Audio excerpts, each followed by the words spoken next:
Hello everyone, welcome to History and Culture.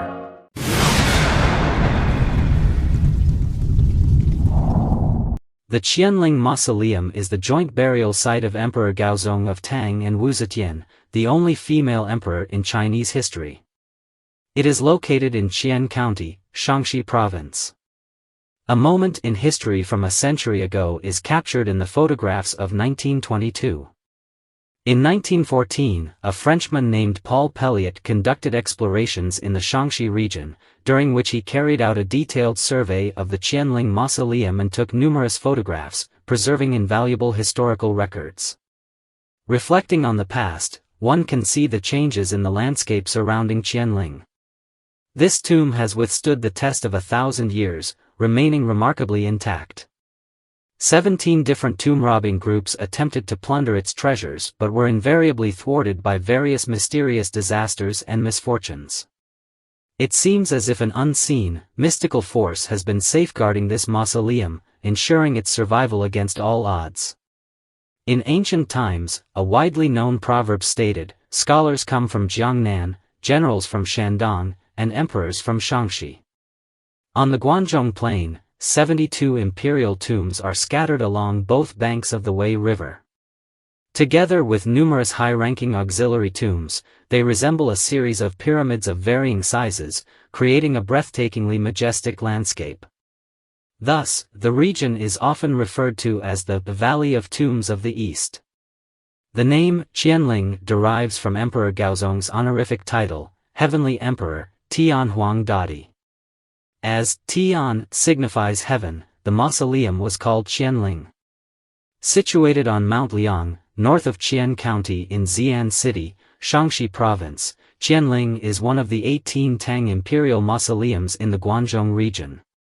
Covering an area of 2.4 million square meters, its grandeur is unmatched. For comparison, the mausoleum of Emperor Qin Shi Huang, often referred to as the Tomb of the Ages, occupies only 120,000 square meters, highlighting Qianling's opulence as a luxurious mansion among tombs. The construction of Qianling not only covered an extensive area but also demonstrated exquisite craftsmanship. As a bridge to the past, it symbolizes the peak of the development of China's feudal dynasties during the Tang dynasty. Posterity has often remarked, the prosperity of the Kaiyuan era surpasses even the Han and Song dynasties. During Emperor Taizong's reign, the design of his Zhao mausoleum sought to showcase the Tang dynasty's powerful national strength. It adopted the initial tomb design concepts developed during the Han dynasty and pioneered the practice of using mountains as tombs. In Emperor Gaozong's time, these concepts were further refined in Qianling's layout, making it more scientifically organized. Unity of the mountain and the tomb, as the name implies, meant that each tomb was carved into a mountain, with the hills serving as the mausoleum's natural barrier. This ingenious design leveraged the natural environment, not only enhancing the emperor's majesty but also increasing the security of the tomb. There are numerous legends about the selection of Qianling's site. One of the most popular recounts how Wu Zetian, after Emperor Gaozong's death, searched the nation for talented individuals to help locate an appropriate site for the imperial tomb. Through rigorous selection, she found 2 highly esteemed geomancers to conduct on-site investigations for the emperor's burial place. These 2 geomancers were Yuan Tiangang, who excelled in astrology, and Li Chunfeng, the imperial astronomer known for his contributions to yin-yang theory and calendrical science. Yuan Tiangang and Li Chunfeng examined the areas along both sides of the Yellow River and the Guanzhong region, searching for a site befitting an imperial tomb. They discovered that Mount Liang possessed a unique geographical location, with auspicious purple energy flowing from the Big Dipper constellation. The mountain's shape resembled a reclining young woman, symbolizing yin and yang in harmonious union. Hearing that their findings aligned, Wu Zetian concluded that Mount Liang was a site of unparalleled geomantic value. She promptly ordered the construction of the Qianling mausoleum to commence.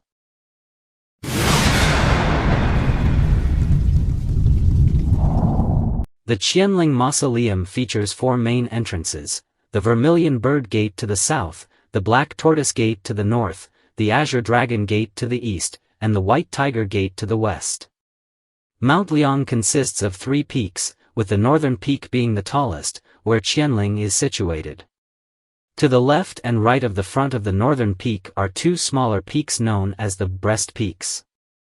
Following the Sima path between these 2 peaks leads to the Vermilion Bird Gate, which is the location of the tombstones for Emperor Gaozong of Tang and Wu Zetian. One tombstone, known as the Shengji stele, was personally inscribed by Emperor Zhongzong of Tang, Li Xian, praising Emperor Gaozong's literary and military achievements. This stele established a new tradition in tombstone design.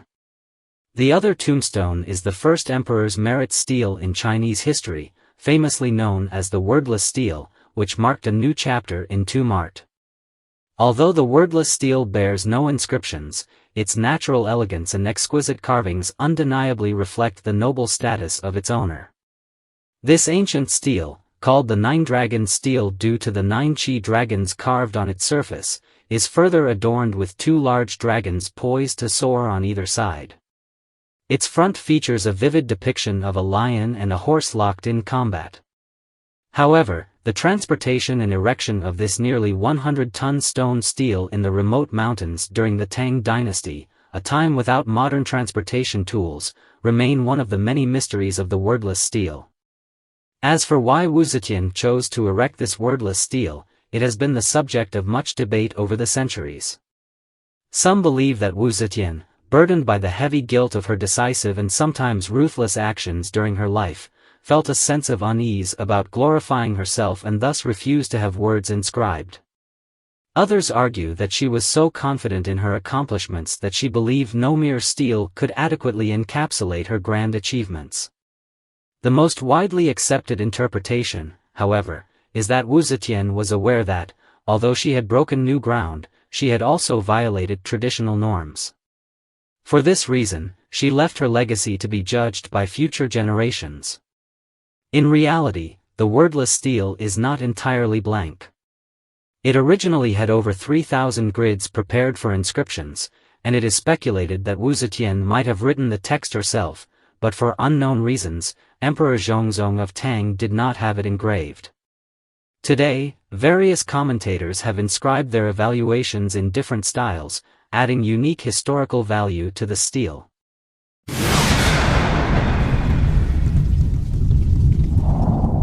Outside the Vermilion Bird Gate of Qianling Mausoleum stand 61 headless statues of foreign vassals, seemingly offering a glimpse into the grand spectacle of diplomatic envoys from all nations during the Tang dynasty.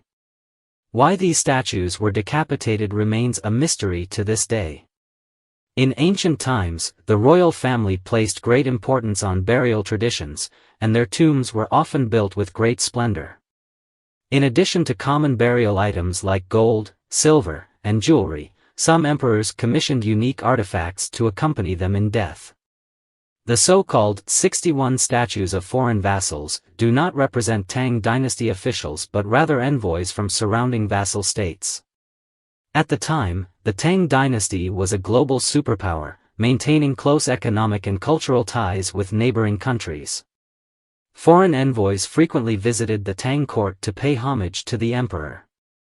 These envoys, referred to as foreign vassals, were seen as more symbolic of the Tang dynasty's power than the court officials. Wu Zetian, therefore, commissioned stone statues of these envoys to be placed in her mausoleum, allowing her to continue enjoying the grandeur of international tribute even after death. The back of each statue was originally inscribed with text, but most of these inscriptions have been eroded by the passage of time. On a few statues, traces of information remain, such as King Sit-ol of the Mokugan state and Prince Chijiadajian of the Tocharian kingdom. These nations have long since disappeared, but during the Tang dynasty, they were vassal states of China with close ties to the empire. There are 2 main theories about why these statues are headless. One suggests human destruction, while the other points to natural disasters. According to legend, during the Ming dynasty, the statues were still largely intact, with their inscriptions clear enough to identify their origins. One day, a foreign envoy visiting Qianling noticed the 61 statues of vassals. He examined them closely, reading the inscriptions on their backs to determine their identities. To his surprise, he discovered one statue represented an ancestor from his own country. The envoy was disturbed by the sight of these statues, which, despite their detailed craftsmanship, all bowed their heads with hands clasped in a gesture of submission. The thought of his ancestor being portrayed in such a way troubled him deeply. Unwilling to see his ancestor standing as a guard for the Tang emperor, yet unable to openly destroy the statues as a minor envoy, he devised a cunning plan to influence public opinion. Each night, the envoy would secretly damage crops in the nearby fields, causing alarm among the villagers. He then told them he had witnessed the statues transforming into malevolent spirits at night, wreaking havoc on their farmland. At the time, people were highly superstitious and readily believed his claims.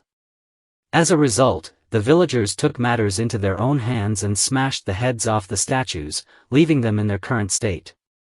Of course, this is merely a legend. Another theory suggests that the damage to these statues might have been caused by the devastating earthquake that struck Huaxian County, Shaanxi, during the Jiajing reign of the Ming dynasty. The earthquake, which occurred on January 23, 1556, is considered one of the deadliest in history, with an estimated magnitude of 8.25 or higher and a death toll of around 830,000. The epicenter was just over 100 kilometers from Zetian's Qianling mausoleum, so the seismic waves would undoubtedly have affected the site. However, this theory raises some questions. Despite the immense power of the earthquake, the damage to the statues seems curiously uniform. Most lost their heads and shoulders, while only a few were broken at the knees. The mysteries surrounding Qianling remain elusive, leaving people puzzled about how these statues lost their heads. One day, two farmers were working in their field when their hoes struck something hard. Initially thinking it was a rock, they examined it more closely and found it to be an intricately carved stone head.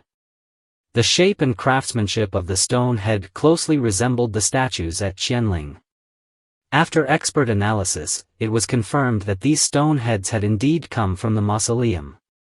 The recovered heads matched the 61 vassal statues in both material and craftsmanship, perfectly aligning with the broken statues at Qianling. This discovery lends some credibility to the earthquake theory. In the Tang dynasty, plumpness was considered beautiful, so many statues were sculpted with large bellies and fuller heads. While this style was aesthetically pleasing at the time, it made the statues top-heavy and unevenly balanced. The narrow necks, in particular, became weak points that were highly susceptible to damage during an earthquake. Consequently, many statues lost their heads, some lost their arms, and only a few were broken at the ankles or knees, creating a distinctive pattern of damage. Experts eventually concluded that the earthquake was the primary cause of the statue's fractures. However, not all the missing heads can be attributed to the earthquake. Some statues exhibit irregular, layered breaks, which are clearly the result of deliberate human destruction. Earthquake-induced fractures tend to have clean, sharp breaks due to the instantaneous nature of the event. This evidence suggests that some statues were intentionally damaged, but the identity of those responsible remains a mystery.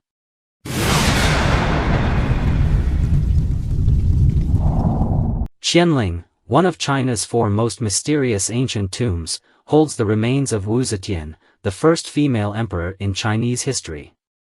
The tomb is said to house burial treasures comprising nearly two-thirds of the Tang dynasty's imperial treasury, including gold and jewels weighing over 700 tons.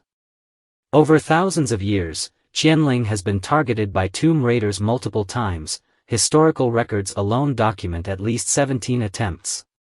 Among these, 3 were large-scale official operations involving military forces. Yet, curiously, each attempt ended with raiders retreating due to various inexplicable celestial phenomena. The most dramatic tomb raiding attempt occurred in 882 CE during the peasant uprising led by Huang Chao. Commanding an army of 400,000, Huang Chao initiated an open excavation of Qianling. With such a massive force, his troops managed to destroy half of Liang Mountain within 2 days, leaving behind a trench known as the Huang Chao Trench, which was 40 meters deep. A depth of 40 meters, equivalent to a 13-story building, demonstrates the scale of their efforts. Yet, despite their progress, they failed to locate the entrance to the tomb. At this critical moment, Tang forces launched a surprise counterattack, defeating Huang Chao and forcing him to abandon the excavation. Compared to Huang Chao, Wen Tao, a professional tomb raider active in the late Tang dynasty, was far more skilled. Of the 18 imperial tombs of the Tang dynasty, he successfully looted 17. However, unofficial historical records suggest that his attempts to plunder Qianling were fraught with bizarre incidents. On his first attempt, Wen Tao, hoping to avoid undue attention, brought only a small force and chose a sunny day to mark the excavation site. But just as the digging began, the mark mysteriously disappeared. As they searched for it, a sudden torrential downpour caused a flash flood, nearly costing Wen Tao his life. For the second attempt, he mobilized a larger force. However, during the excavation, a violent storm arose, sweeping everyone into the air. On the third attempt, after 3 days of digging, they unearthed a single intact stone block. To their dismay, it was completely hollow, containing nothing but dirt and rubble. The fourth attempt proved even more harrowing. The weather was clear as they began digging, but as soon as the shovels hit the ground, thunder roared, and faint sounds of a woman crying could be heard all around. These 4 eerie experiences left Wen Tao deeply shaken, and he ultimately abandoned all intentions of plundering Qianling. Compared to Qianling itself, the 17 satellite tombs surrounding it were not spared from the plundering of tomb raiders.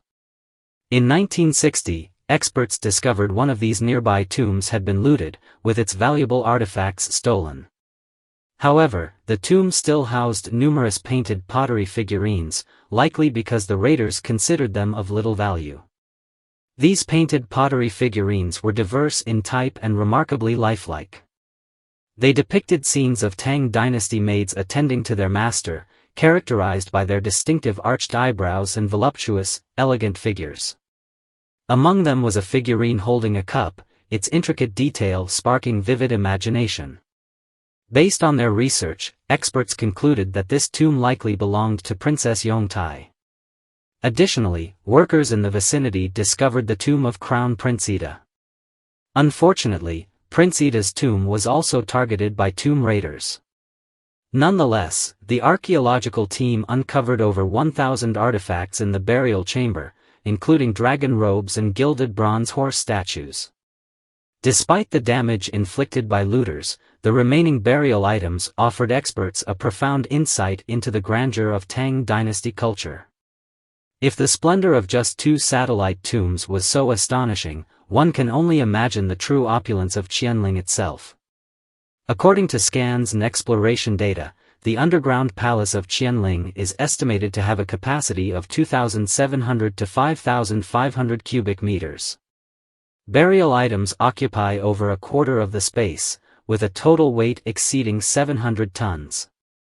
Due to the lack of advanced preservation technology at the time, Qianling has not undergone large-scale excavation and remains intact to this day.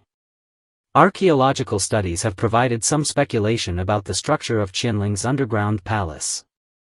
The tomb passage is nearly 100 meters long, about 4 meters wide, and several dozen meters deep, sloping downward to a white marble gate. While the gate is not as grand as those of Tang dynasty palaces, it still stands at an impressive height of 5 meters. Adorned with exquisite carvings and weighing hundreds of tons, it can open and close with ease. To deter looters, traps and concealed mechanisms were installed behind the gate. To showcase the Tang dynasty's might, the tomb passage was scattered with coins, and its walls were adorned with elaborate, high-quality murals. Inside the main burial chamber, there are 8 smaller chambers, 4 on each side. The rear chamber is the most luxurious, featuring a unique square-bottomed, domed-top design signifying nobility. It houses the remains of Wu Zetian and Emperor Gaozong. Their coffins are extraordinary, possibly crafted from precious Zetian jade. Their clothing and accessories not only helped preserve their bodies but were also of immense value. It is rumored that the original copy of Wang Shiji's preface to the Orchid Pavilion, which Wu Zetian cherished during her lifetime, was buried with her. Additionally, the records of Wu Zetian by Tang historian Wu Jing might provide a more comprehensive understanding of this unparalleled empress. However, these remain mere speculations and imaginings. To uncover the true structure and secrets of Qianling, one must wait for the day it is finally excavated. This is History and Culture channel. Like and subscribe are the biggest help and support for us. Thank you everyone. See you next time.